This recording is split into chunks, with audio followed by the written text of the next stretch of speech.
Samsung's latest flagship folding phone looks like it has been put on a diet. The result is a transformation into one of the thinnest and lightest devices available and radically changes how it handles for the better.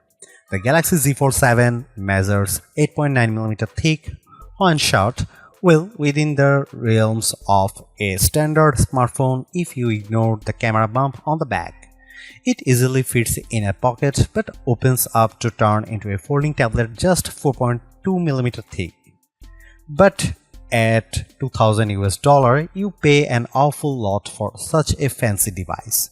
It is an expensive, cutting-edge gadget that can, in theory, replace your phone, tablet, and PC in one pocketable device. If you think the pace of smartphone and flagship innovation feels somewhat ho-hum, you probably haven't seen or touched the new Samsung Galaxy Z Fold 7. This is one of the best design upgrades I have seen in a while, not because it's radically different to the Samsung Galaxy Z Fold 6 that came before it, because it isn't, but because it's so much better in all the ways that truly matter.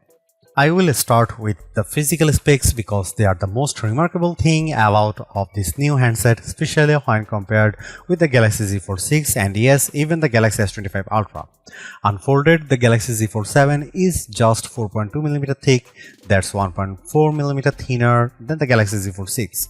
Folded, the Galaxy Z Fold 7 is 8.9mm, 3.2mm thinner and the Galaxy Z Fold 6 and only 0.7mm thicker than the Galaxy S25 Ultra. Think about that, this foldable, which when folded is hiding a gorgeous 8-inch display, is almost imperceptibly thicker than a single screen flagship device. Even the weight is impressive. Between versions, Samsung shed a whopping 24 grams and the Fold 7 is even 3 grams lighter than the Galaxy S25 Ultra. Yup, 2 screens and it's still lighter than the flagship.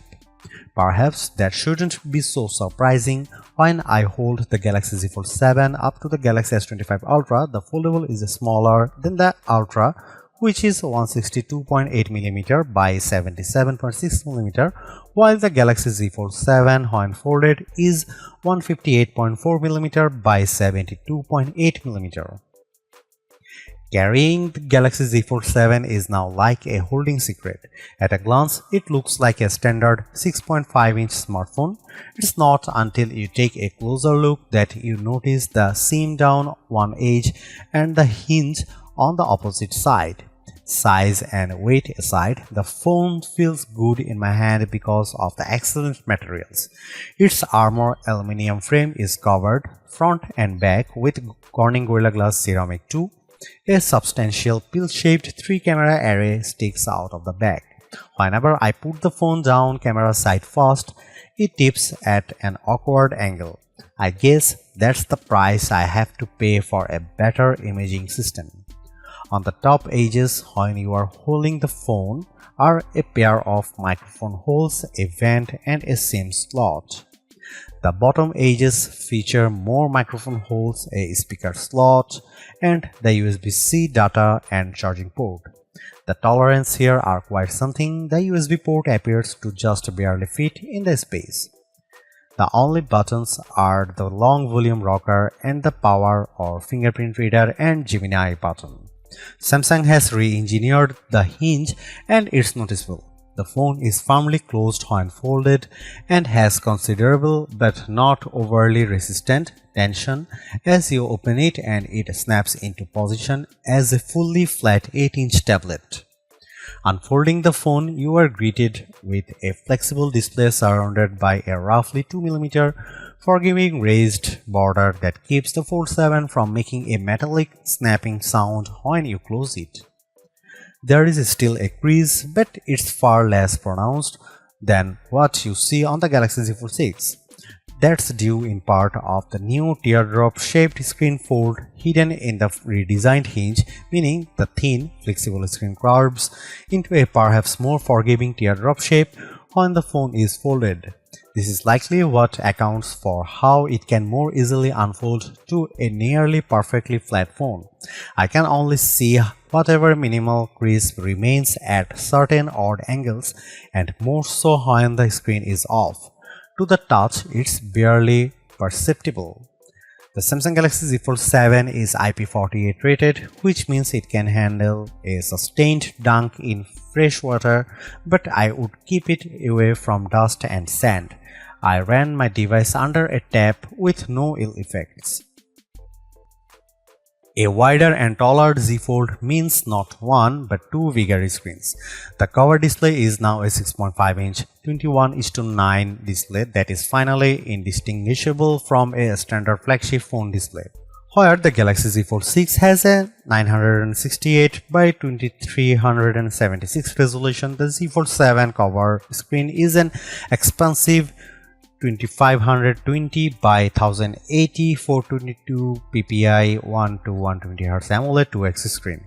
It has a punch hole for the 10 megapixel selfie camera, but it does not feature an under the screen fingerprint reader that's integrated with the power button. It's a lovely, bright screen that's now wide enough to more easily accommodate a more usable virtual keyboard and fully serviceable when you don't want to unfold and use the main display. Like the cover display, the main display is larger this year. It's now an 8-inch display from the Galaxy Z Fold 6's 7.6 inches. It's also got more pixels, jumping from 2160 by 1856 to 2184 by 1968. It's still QXGA Plus and supports the dynamic 1 to 120 Hz refresh rate. While the display size now matches Apple's iPad mini, the 6th generation's mini's 8-inch screen has an aspect ratio of 3:2, while the Galaxy Z Fold 7 is now 5:6. This makes the Fold 7 more of a square as compared to the iPad's slightly rectangular display. In practice, this means that on the Z Fold 7, some videos and games may have larger black borders at the top and bottom. It doesn't bother me, but you might want to see what Netflix looks like on the phone before placing your order. The main screen is big, bright and responsive. It was useful in bright sunlight and all motion looked fluid and smooth.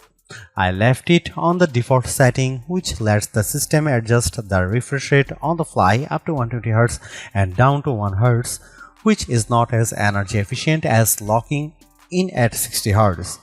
Both screens are rated for a max brightness of 2500 nits. In our testing with the HDR enabled, we got up to 2245 nits on the main screen and 2060 nits on the cover screen. Those are admirable numbers and mean you shouldn't have any trouble viewing these displays in direct sunlight. To achieve the 4.2mm thickness, Samsung made some changes to the panel configuration, most notably dropping the digitizing layer that in the Galaxy Z Fold 6 offered support for specially tipped S Pens. I was initially pretty upset about this, but I did find that I could still draw with my finger. It's not as precise, but it's not terrible, and I can still use my finger to mark up images for generative editing and sketch to image. My doodles for the latter are not as good as those drawn with the S Pen, but the screen had no trouble interpreting my rough sketch and transforming it into a very realistic mouse. I can report though that while the S Pen or any digitizing stylus will not work, a classic dump capacitive complement stylus, one you can buy for $6 on Amazon, does work with the display. It won't record pressure or angle, but it makes it a lot easier to draw. The other thing you might notice on the new Galaxy Z Fold 7 display is the noticeably larger camera punch hole. It's not only bigger in order to accommodate a better 10 megapixel camera. It was just 4 megapixel on the Fold 6. The hole is also no longer covered with pixels, so it remains visible at all times.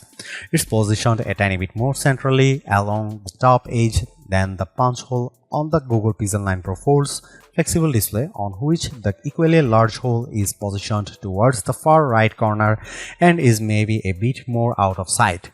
These things aside, I love this big multitasking screen, which has room for a couple of apps or large screen views of favorite apps like weather or maps.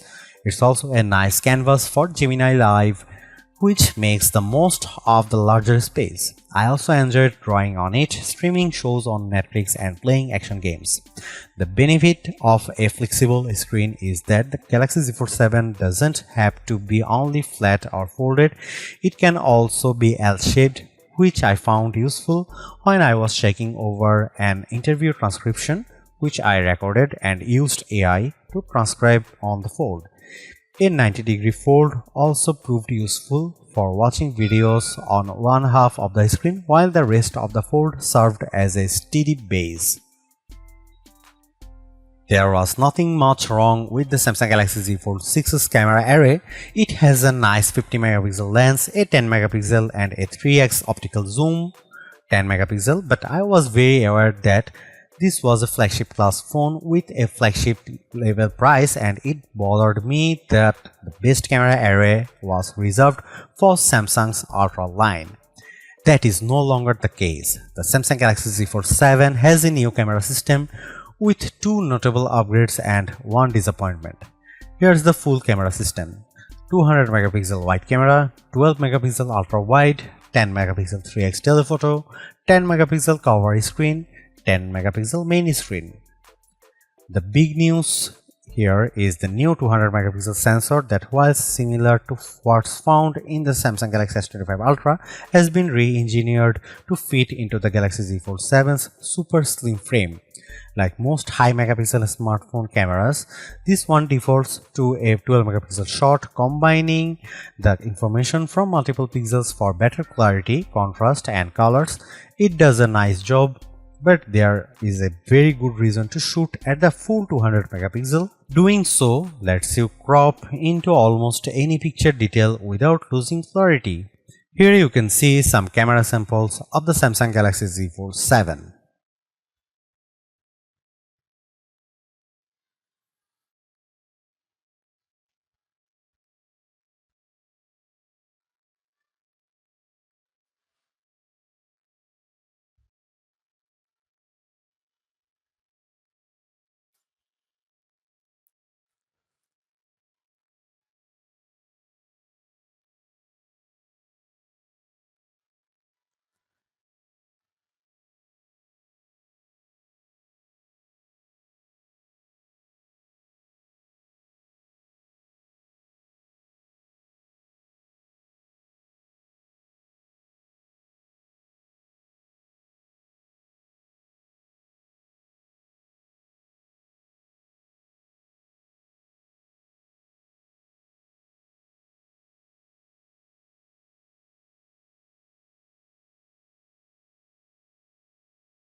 In the software space, the Samsung Galaxy Z Fold 7 is a harbinger of releases to come.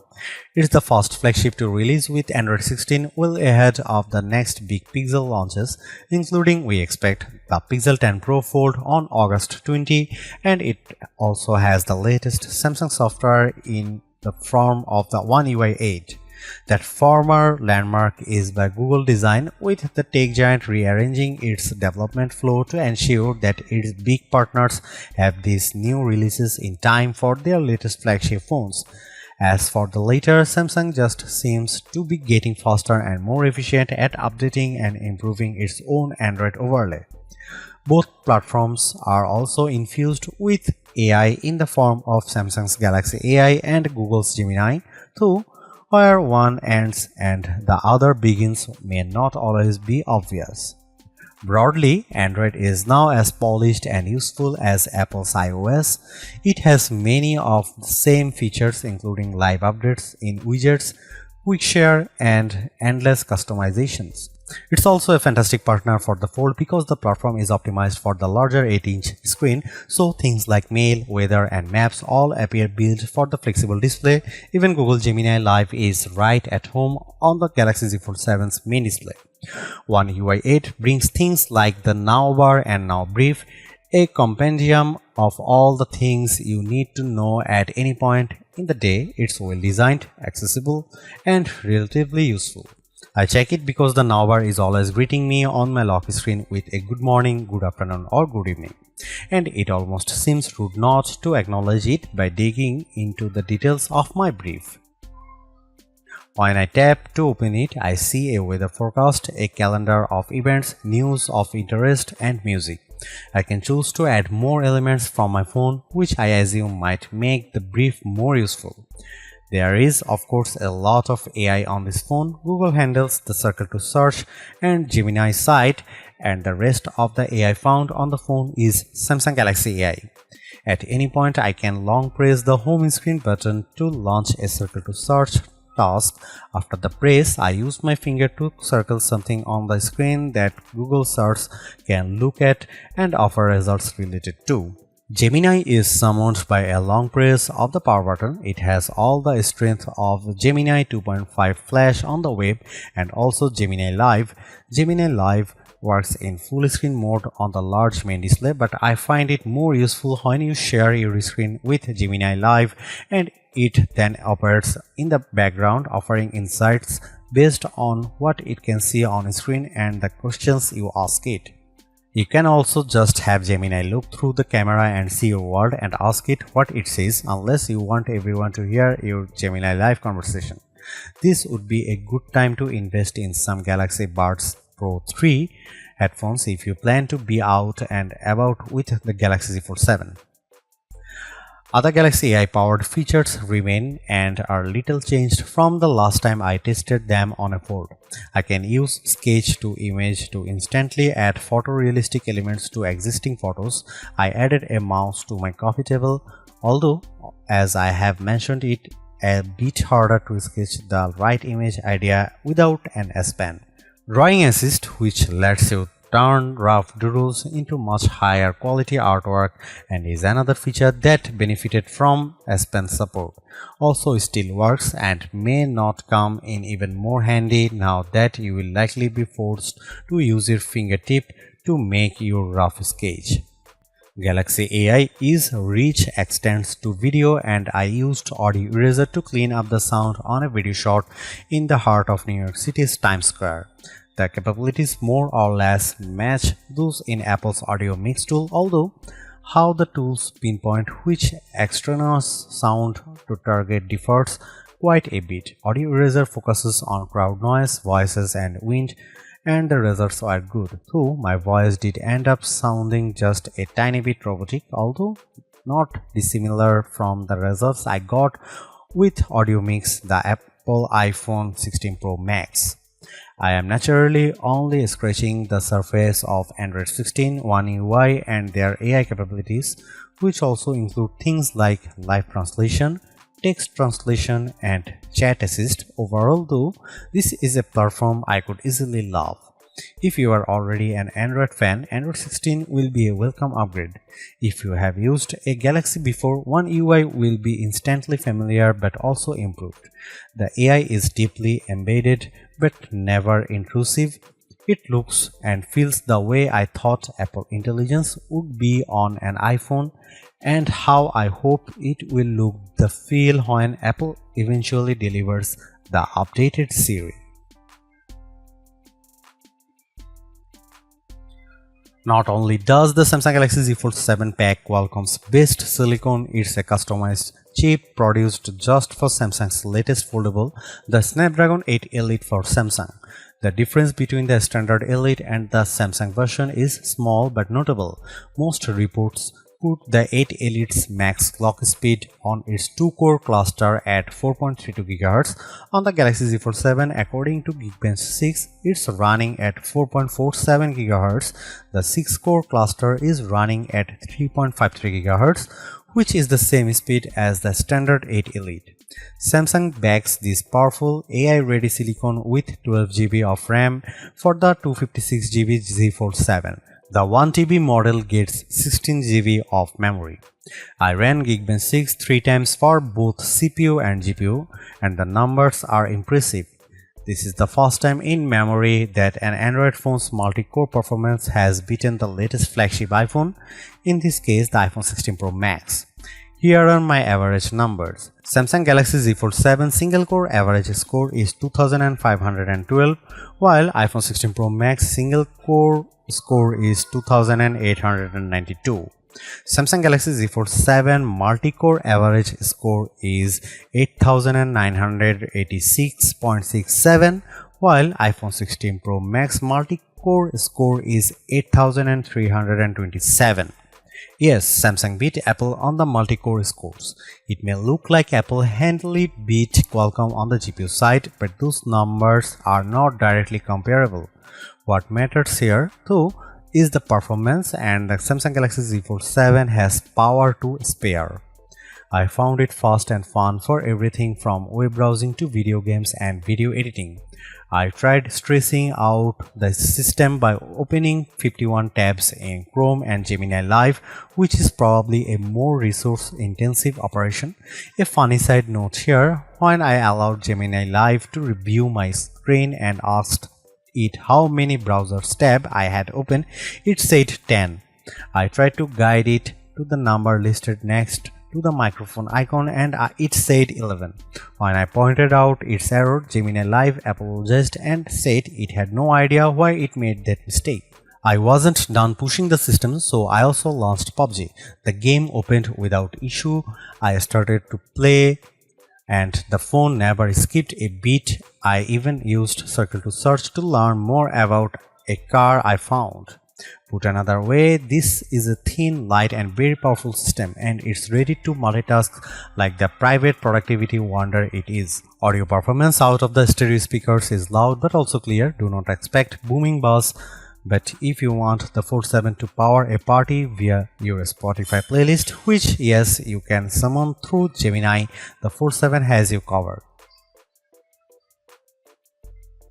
The battery life for the 4400 mAh battery is rated by Samsung at 24 hours of video playback. However, in mixed use, battery life is anecdotally between 12 and 18 hours in my tests, which runs a more rigorous and intense web browsing rundown got just under 11 hours. This is a case where your mileage will vary, but I think you can expect a full workday of battery life. The QI wireless charging is supported, and while the phone only ships with a charging cable and not the adapter, I was able to charge the phone 50% in 30 minutes using a 45-watt charger. Connectivity on the T-Mobile 5G network was solid and in my neighborhood better than what I get from Verizon. I am also happy to report that the phone supports Wi-Fi 7 and Bluetooth 5.4. The Samsung Galaxy Z Fold 7 is so thin and light that combined with its larger cover screen, you could easily mistake it for a standard flagship. There is a larger 8-inch display inside, and all this plus the new camera system, the main camera finally gets a 200 megapixel sensor, make this the most desirable Z Fold yet. It's a shame too that it also the most expensive fold to date for some, and that ultimately may hold it back.